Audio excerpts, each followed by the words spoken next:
Comida. Uma das coisas sem as quais a gente literalmente não consegue viver. Mas nem tudo que você coloca na boca é o que você pensa que é. De equívocos comuns a mal entendidos, a empresas que enganaram consumidores de maneira astuta por anos, é hora de dar uma olhada em algumas das coisas que você come, que são uma mentira.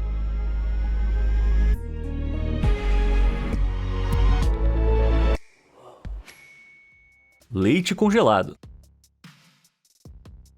Se você já foi ao Dairy Queen, a rede de fast food americana especializada em sorvetes, sabe que o sorvete italiano deles é incomparável. A maneira icônica que esse sorvete sai realmente parece que faz ficar mais gostoso, exceto que isso não é sorvete. Sim, eu sei que eu falei que o Dairy Queen é especializado em sorvete, mas legalmente o sorvete italiano deles não é sorvete. Para ser considerado sorvete, segundo a Food and Drug Administration, ou FDA, um produto deve ter pelo menos 10% de conteúdo de gordura de manteiga. O sorvete italiano do Dairy Queen tem apenas 5%, o que faz dele, sei lá, leite congelado. Então, embora pareça sorvete, legalmente não dá pra chamar assim. E é por isso que nos Estados Unidos a rede chama o produto de soft serve, um nome bem mais legal do que chamar de leite congelado, com certeza.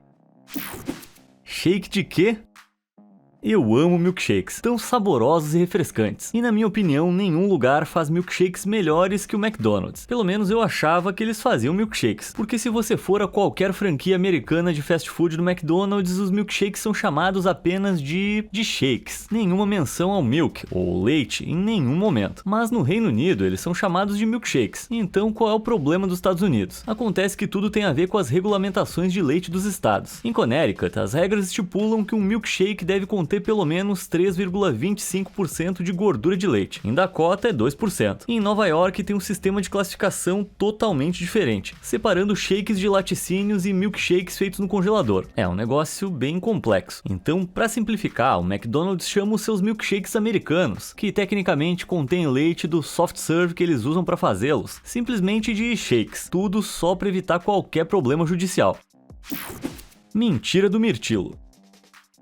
Qual é o seu sabor de doce favorito? Pra mim é mirtilo. Panqueca de mirtilo, muffin de mirtilo, cereal de mirtilo, colocou foto de mirtilo na caixa, eu tô comprando. Ou pelo menos eu costumava comprar, até saber o que eu tô prestes a te contar. Em 2011, uma investigação sobre sabores de frutas revelou que, apesar de usar imagens de frutas frescas em algumas embalagens de alimentos processados, nenhuma fruta de verdade estava listada nos ingredientes ou era encontrada no produto. A mistura de muffin de mirtilo da Jiffy, por exemplo, afirma de maneira inteligente que tem pedaços com sabor de mirtilo, mas não há mirtilo listado nos ingredientes. A mistura de mingau, blueberries and cream da Quaker também não menciona mirtilo, ou qualquer outra fruta, aliás. Nos ingredientes, apenas alguns aromatizantes naturais e artificiais vagamente mencionados. E o cereal Blueberry Muffin Mini Wheats da Kellogg's, que ostenta uma tigela com os deliciosos sabores de mirtilo, nunca viu um mirtilo na vida, muito menos contém algum. Então, o que são os pequenos pedaços azuis que você encontra nesses produtos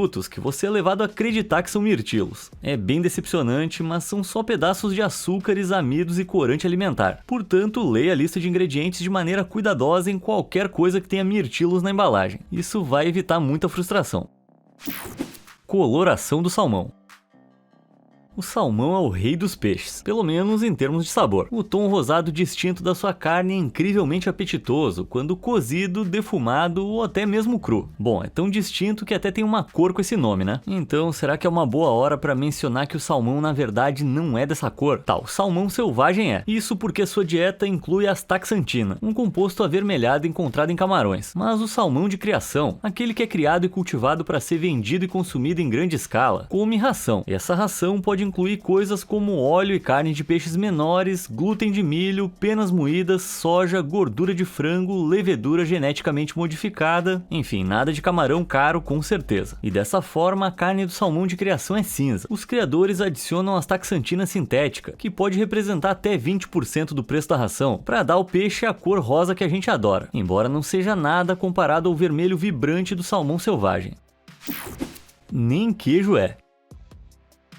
Nada como fazer um grande hambúrguer suculento e colocar uma fatia de queijo americano em cima. Para muita gente, a fatia de queijo brilhante, derretida e pegajosa torna essa refeição perfeita. Mas por mais gostoso que seja, isso aí, o clássico Kraft American Single, não é queijo. Nos Estados Unidos, para que um produto seja legalmente classificado como queijo pelo FDA, ele deve ser composto por mais da metade de queijo, que são coalhos de leite prensados. Mas o Kraft Singles tem menos de 51% de queijo, e é por isso que você vai ver na embalagem que eles são chamados de produto de queijo processado pasteurizado. Então, se menos da metade é queijo, o que é o resto? A lista de ingredientes contém muitos produtos lácteos, como leite desnatado, gordura do leite e concentrados de proteína de leite. Não parece tão ruim, né? Só que concentrados de proteína do leite não são um ingrediente que pode ser usado em produtos que se propõem a ser alimentos de queijo. Isso de acordo com o FDA. E isso causou um problema para a Kraft em 2002, quando eles chamavam seus singles de alimento de queijo processado pasteurizado, e o FDA descobriu. Eles disseram que não poderiam classificar os singles da Kraft como alimento de queijo. Então a Kraft cedeu e os renomeou como produto de queijo. Só para ficar claro, não apenas os singles da Kraft não são tecnicamente um queijo, eles não são nem tecnicamente um alimento. Não é à toa que a minha mãe sempre dizia que eles eram de plástico.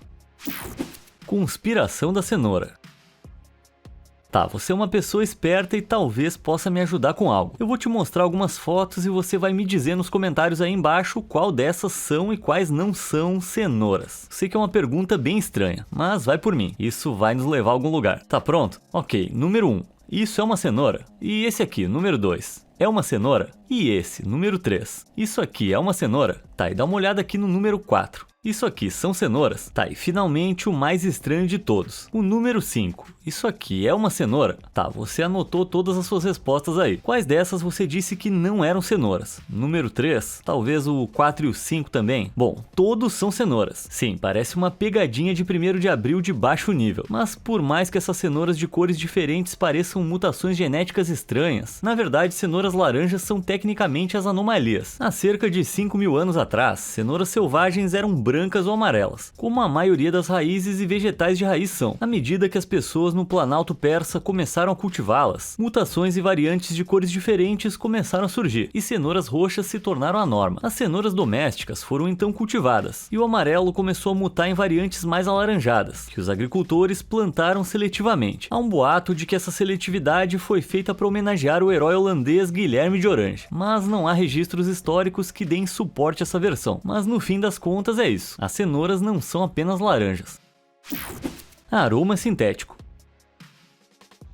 A verdade dói. Alimentos enlatados não duram para sempre. Todos têm uma data de validade. Os bolos fresquinhos que você compra no mercado não foram assados no local. Eles chegam à loja congelados e são descongelados. E se você é uma daquelas pessoas que adora o sabor do seu precioso óleo de trufa, não, na verdade você não adora. O óleo de trufa que as pessoas sofisticadas afirmam que faz com que suas batatas fritas, hambúrgueres ou pizzas tenham um sabor 1000 vezes melhor, não é feito com trufas. Trufas são esporos comestíveis que crescem em um fungo subterrâneo, perto das raízes de certas árvores de carvalho. Como crescem no subsolo, os agricultores usam porcos e cães especialmente treinados para farejá-las. Esse é um processo demorado e trabalhoso, que faz com que meros 28 gramas de trufas negras frescas sejam vendidos por pelo menos $70. Então, o que exatamente tem numa garrafa de óleo de trufa de $30 que você acabou de comprar? Definitivamente não são 28 gramas de trufas, com certeza. Na verdade é o 2,4 de tiapentano. É um pouquinho chato de pronunciar, mas você pode encontrar isso na lista de ingredientes sob aroma de trufa artificial, ou aroma de trufa negra. É uma molécula aromática que dá às trufas o seu cheiro distinto, e as empresas não têm problema em criá-la em um laboratório, misturar no óleo e chamar o produto resultante de óleo de trufa. O sabor é uma aproximação, e sobrepõe qualquer vestígio de trufas de verdade no óleo, se é que tem alguma. Então, da próxima vez que você ouvir alguém afirmando que adora o sabor de óleo de trufa, pergunta como é que é o gosto do 2,4 de tiapentano.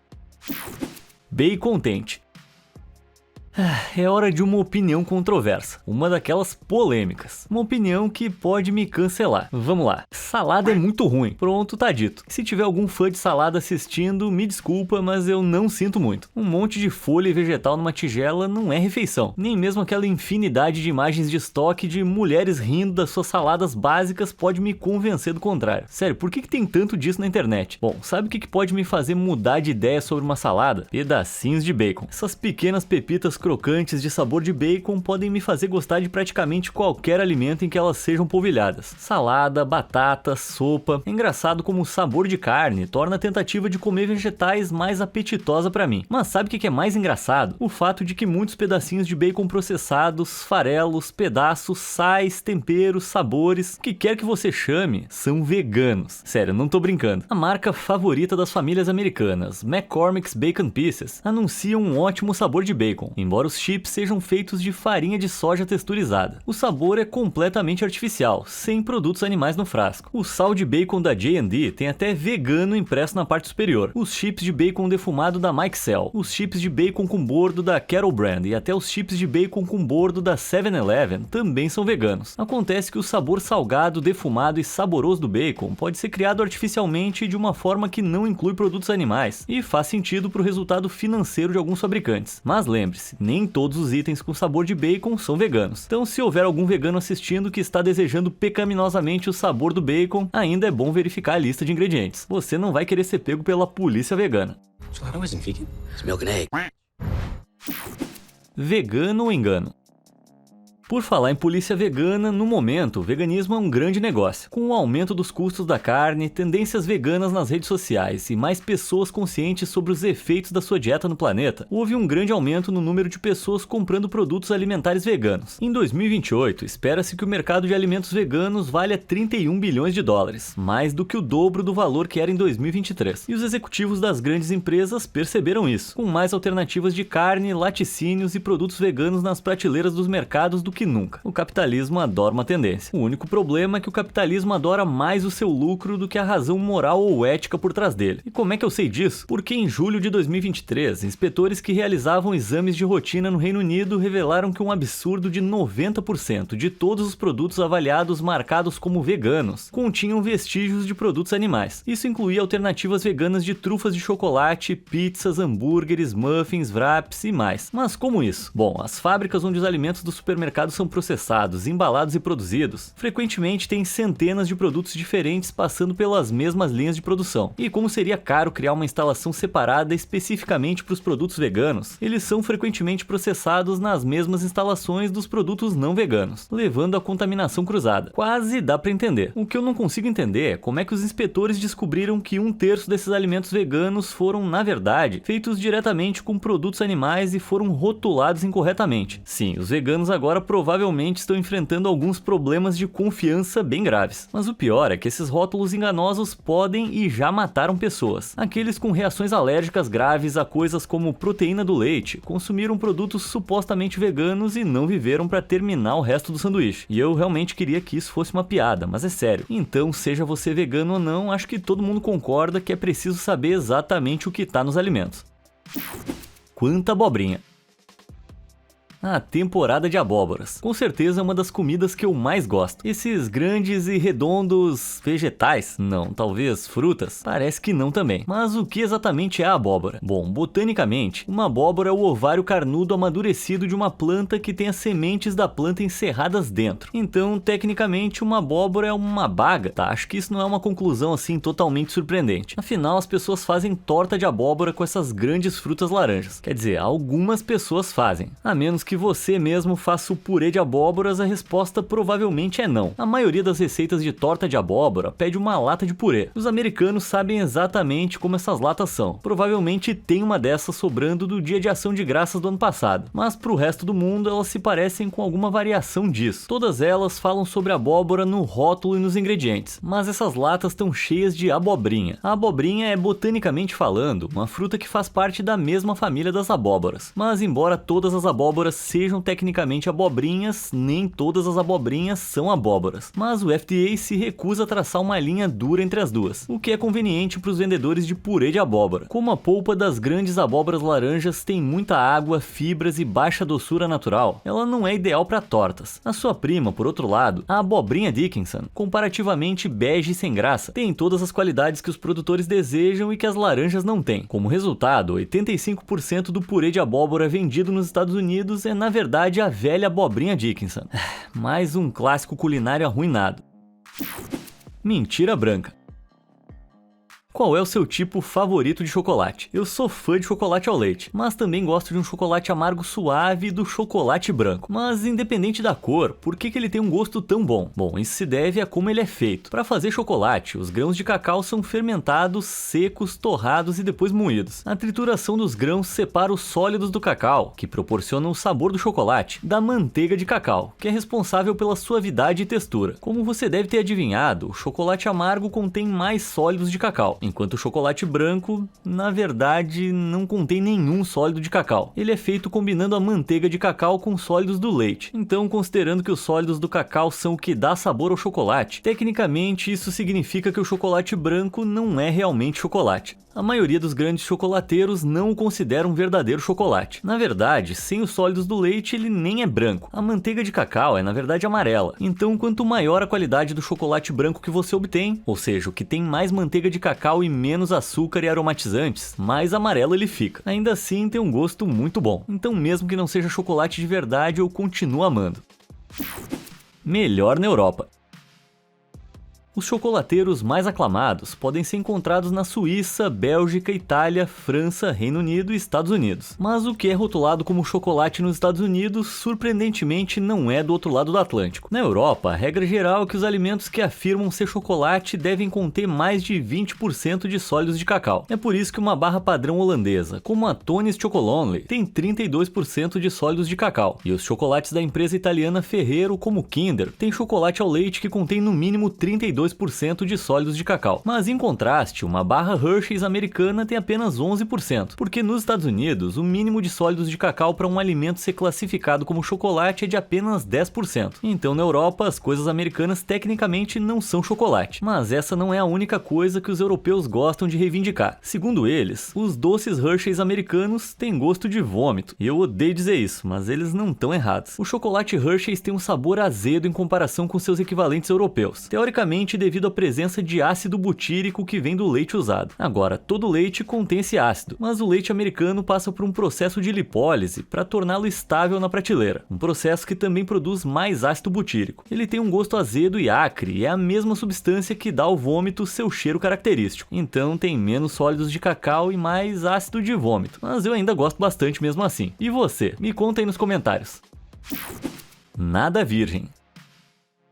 Um fio de azeite de oliva torna quase tudo mais saboroso. Mas o que é o azeite de oliva? Simplificando, é o suco prensado de azeitonas. E deu. Sem produtos químicos, sem extrato, sem processamento adicional. Nesse nível de pureza, é classificado como extra virgem, a mais alta qualidade e mais cara de azeite de oliva que existe. O status é tão reverenciado que tem que passar por uma análise de laboratório e teste sensorial estabelecidos por... Não acredito que isso aqui é verdade. Um Conselho Internacional de Azeitonas. Esses caras estão situados em Madrid, mas entre o óleo deixar Madrid e chegar ao país de produção para ser engarrafado e vendido, tem muito espaço para enganação. No melhor dos casos, o azeite de outras regiões é misturado. No pior, óleo de soja ou de sementes é usado para aumentar o volume do óleo, diluindo a sua qualidade a ponto de mal poder ser chamado de azeite de oliva. Em 2016, foi relatado que cerca de 80% do azeite de oliva disponível para os consumidores estava tão diluído que era considerado falso. Portanto, é mais do que provável que a garrafa de azeite de oliva que você tem na sua cozinha,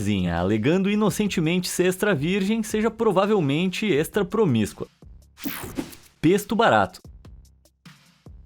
Não tem refeição mais econômica nesse plano de existência do que o bom e velho macarrão com pesto. É cozinhar o macarrão, escorrer, adicionar uma quantidade generosa de pesto barato comprado pronto, mexer e... Voilá! Eu consigo escutar a Itália inteira me xingando por usar pesto pronto. Afinal, esse manjericão moído, queijo parmesão, pinhões, azeite de oliva e molho de alho é a base da autêntica culinária italiana. O que é comprado na loja não faz justiça ao produto real, especialmente se for comprado no Reino Unido. Mas por que o Reino Unido? Bom, em 2018, uma investigação sobre o pesto de marca própria de supermercado descobriu que, em vez dos ingredientes tradicionais listados anteriormente, esses supermercados estavam usando alternativas mais baratas. Óleo de girassol, farinha de nozes, flocos de batata e até fibras de bambu estavam sendo usados para fazer os seus molhos. Uma heresia. E por ter todos os ingredientes diferentes, você sabe que qualquer italiano não chamaria isso de pesto, mas sim de abominação. Livres de gaiolas. Você é uma dessas pessoas que compram ovos rotulados como livres de gaiolas. Imagina as galinhas felizes caminhando por campos verdejantes, vivendo as suas melhores vidas, pondo ovos sem preocupação. Certamente é um mundo à parte da maioria das granjas em que algumas pobres galinhas ficam confinadas, né? Onde elas ficam cruelmente presas, nunca são soltas e só são liberadas quando param de produzir ovos ou morrem. Pois é, na verdade, não. Embora livres de gaiolas signifique sem gaiolas, isso não significa liberdade ao ar livre. Nos Estados Unidos, as regulamentações estipulam que cada ave livre de gaiola deve ter pelo menos 0,1 metro quadrado de espaço no chão. Esse espaço é suficiente para andar, pôr seus ovos em ninhos e bater as asas sem atingir outras aves. Isso soa razoável, até você descobrir que as aves criadas em grande escala têm 0,04 metro quadrado de espaço. Então, o que livre de gaiolas realmente significa é um pouco mais que o dobro do espaço mínimo absoluto. E o próprio espaço geralmente é em grandes galpões lotados, sem grama, sem ar livre, sem nada do que eu imagino quando eu penso livres de gaiolas, com certeza. Cadê a carne? Agora eu vou falar mais uma coisa muito controversa. Vamos lá, hora de mais uma opinião polêmica. Comida é neutra em termos de gênero. Sim, a comida não é feita para nenhum gênero em particular. Comida é só comida. Por outro lado, a publicidade de alimentos, meu amigo, de acordo com as pessoas por trás da maioria das campanhas de marketing, só mulheres comem iogurte e só homens comem carne. Um exemplo clássico disso é o pot noodle, um lanche de macarrão instantâneo bem comum que historicamente se comercializou como apenas para homens. Eles têm sabores de carne, de frango, de costela e muitas outras combinações de carne. Só tem um detalhe: enquanto eles se orgulham de ser uma refeição masculina e carnuda, esses 3 pot noodles são veganos. Sim, bem estranho para um lanche que se comercializa abertamente pelo seu sabor de carne, né? Eles são até endossados pela PETA, pessoas pelo tratamento ético dos animais, de tão amigáveis aos veganos que são. Quer saber o que é mais estranho? Todos os pot noodles são vegetarianos. Frango com cogumelos, kebab de carne, frango korma, porco desfiado com molho barbecue, todos eles são veganos. Então, em toda a sua publicidade suja e carnuda, esses lanches não poderiam ser mais gentis com os animais e o meio ambiente, mesmo se tentassem. Eu diria que isso é bem masculino. Puro açúcar. Twinkies são um clássico bolinho americano com esponja dourada e recheio de creme branco que se tornaram mundialmente famosos graças às aparições em filmes como Ghostbusters e Zombieland. Mas esses bolinhos de creme têm um segredo. Bom, não exatamente um segredo, tá impresso na frente da caixa. Tá conseguindo ver? Deixa eu aproximar um pouquinho mais. Bem ali. Tá dizendo creme? Não, tá dizendo cremoso. Sim, não tem creme de verdade nesse bolinho de creme. Tá, só pra ser justo, não é exatamente como se os Twinkies fossem conhecidos pelo uso de ingredientes naturais. O principal componente do bolinho é basicamente açúcar, juntamente com farinha branca, xarope de milho rico em frutose, conservantes químicos e aromas e corantes artificiais, que ajudam a dar ao bolo esponjoso a sua textura e sabor característicos. O próprio creme é, surpreendentemente, mais açúcar misturado com óleo vegetal, xarope de milho e goma celulósica. Combinados, isso dá ao chamado creme aquela aparência lisa, brilhante e quase fresca, mesmo muito tempo depois de ser embalado. Saber que não é creme me deixa um pouco dividido. Ainda é um lanche icônico? Sim, eu enxergo todos os Twinkies como sabor diabetes agora? Sim, também. Alferes Crunch. Uma pergunta séria: qual é o seu cereal favorito? Me conta aí nos comentários que eu quero ver qual é o consenso geral. O meu é o Cap'n Crunch. Apresentado em 1963, esse cereal americano de milho e aveia vem em uma variedade de sabores artificiais, que, na minha opinião, tem gosto de nostalgia e desenho animado no sábado de manhã. Eu lembro de ser criança e ler as aventuras do capitão Horatio Magellan Crunch na parte de trás da caixa. Ele é um capitão do mar que tá sempre em busca de aventura no seu navio, o SS Cup. Esse cara tem mais história que muito personagem de desenho. Mas, espera aí, dá uma aproximada nessas listras. Isso é estranho. Na Marinha dos Estados Unidos, as listras no uniforme indicam a patente da pessoa. Mas 3 listras não é capitão, mas sim 4 listras. 3 listras significam primeiro oficial ou segundo em comando. Então ele não é um capitão de verdade. Tá, eu sei que o cara só existe numa caixa de cereal. Mas não, deve haver algum engano. Vamos olhar um design de personagem mais antigo, como esta de um comercial de 1983. Isso aqui vai nos esclarecer algo. Meu Deus, só tem 2 listras. Vamos voltar ainda mais, para 1963. Lá a gente vai encontrar uma listra só? Então ele não passa de um alferes? Bom, acho que ele foi subindo na hierarquia. E se o cereal se chamasse Alferes Crunch, não ia ter a mesma graça. Fraude do atum. Para todos os fãs de sushi que estão assistindo, qual é a sua opinião sobre Shiro Maguro? Esse nome não te diz nada, talvez você conheça por outro nome, atum branco. Ele tem um sabor bem suave, muito diferente do vermelho rosado do atum normal. O atum branco vem do albacora, uma espécie menor de atum, e a sua carne é particularmente popular nos Estados Unidos. Mas um estudo de vários anos realizado por pesquisadores e publicado em 2017 revelou que restaurantes de sushi nos Estados Unidos que afirmavam servir atum branco nem sempre eram sinceros. Descobriram que surpreendente 84% das amostras retiradas de vários restaurantes usavam o escolar, um tipo de peixe mais barato que o atum, no lugar do albacora. A cor branca pálida, a textura e o sabor semelhantes permitiram que os restaurantes disfarçassem isso dos clientes por anos, apesar de o albacora ser o único peixe legalmente comercializável como atum branco nos Estados Unidos. Alguns de vocês podem pensar que isso não é um grande problema. Peixe é peixe, certo? Mas aqui tá a questão. O escolar pode causar, digamos, alguns problemas gastrointestinais bem desagradáveis devido ao seu alto teor de óleo. Portanto, se você pedir atum branco, esclareça se é albacora ou escolar, a menos que você queira passar mais tempo no banheiro do que na mesa. O wasabi de uma coisa. Outra coisa que muitos amantes de sushi gostam é o sabor refrescante e picante do wasabi. Essa pasta verde incrível é feita da raiz do rábano japonês, uma planta conhecida como Wasabia japonica ou Eutrema japonicum. Como precisa de condições muito específicas para crescer, é uma planta incrivelmente difícil de cultivar. Por isso, pode custar entre 154 e 330 dólares por quilo quando vendida no atacado. Só que nunca me cobraram pelo wasabi num restaurante ou eu tive que comprar wasabi extra para acompanhar um sushi para levar. Então, como é que as pessoas que fornecem isso recuperam esse dinheiro? A resposta é, eles não precisam, porque isso não é wasabi. Surpreendentemente, até 90% do wasabi que os americanos comem é falso. Ele até é chamado de wasabi ocidental no Japão. Em vez de usar o rábano japonês, essa mistura é composta de rábano europeu em pó, mostarda quente, adoçantes e corante alimentar verde. Isso é então transformado em purê para dar aquela consistência de pasta verde, em vez da consistência de raiz ralada que o verdadeiro wasabi tem. Muito bom saber que o wasabi que eu tenho apreciado todos esses anos na verdade é temperado com mentiras. Maçãs na espera. Morder uma maçã é simplesmente inigualável. A textura crocante, o suco doce, o sabor fresco, exceto que se você comprou essa maçã numa loja de alimentos, ela pode não ser tão fresca quanto você pensa. Em geral, as maçãs são colhidas apenas uma vez por ano, de acordo com seu ciclo natural de crescimento, de agosto a novembro. Isso significa que se você estiver mordendo uma maçã em maio, essa maçã pode ter na verdade 10 meses de idade. Como assim? Bem, os comerciantes refrigeram as maçãs dependendo de quanto tempo precisam que elas durem. Maçãs vendidas antes de dezembro entram em refrigeração, enquanto maçãs para venda após dezembro são armazenadas em um ambiente refrigerado com baixo teor de oxigênio até o momento de serem vendidas. Isso as preserva perfeitamente, mas saber que essas frutas podem ter quase um ano de idade meio que me deixa um pouco desanimado. Mini desilusão.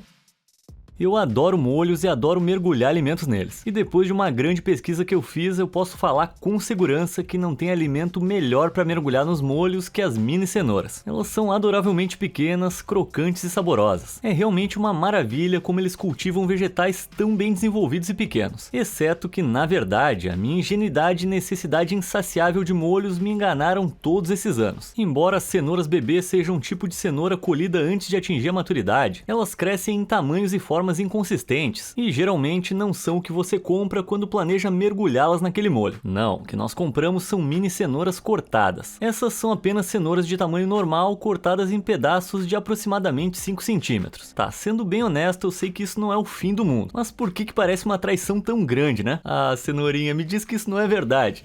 Qual dessas mentiras sobre alimentos te deixou mais desconfiado? E quais outras você conhece que eu não falei aqui? Me conta nos comentários aí embaixo e obrigado por assistir.